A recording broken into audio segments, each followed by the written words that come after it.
Bankat e nivelit të dytë në Shqipëri abuzojnë me konsumatorët duke mos u treguar transparent në lidhje me normat e interesit apo kushtet e garancisë. Raporti është bërë publik gjatë një aktiviteti ku mori pjesë edhe Ministri i Zhvillimit Ekonomik dhe Sipërmarrjes Arben Ahmetaj, i cili deklaroi se performanca e sistemit bankar nuk është optimale dhe shpesh qytetarët nuk vihen në dijeni për kushtet e kontratës që nënshkruajnë. Ahmetaj kërkoi më shumë transparencë me konsumatorët. Dëshmuan se performanca e fushës operimit nuk është në nivelin optimal, pra në sektorin bankar. Duket se konsumatorët nuk janë në dijeni të kompleksiteteve të kontratave të kredisë, siç ka treguar dhe studimi nga Autoriteti i Konkurrencës në lidhje me marrëveshjet ndërmjet bankave dhe shoqërive të sigurimit.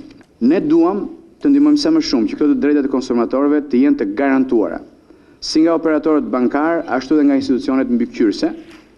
Synojmë që këto kontrata të jenë sa më të kuptueshme, pa terma të padrejta. Kjo përbën një ndër 10 principet e mbrojtjes së konsumatorit në Bashkimin Evropian, parim që në fakt ndalon rrepsisht abuzimin nëpërmjet paqartësive në informacionet e një kontrate. Sipas ekspertëve, këto problematika ndikojnë në përkeqësimin e nivelit të kredive të KQI-a, pasi qytetarët nuk arrijnë që të përmbushin kushtet e vendosura në kontratë.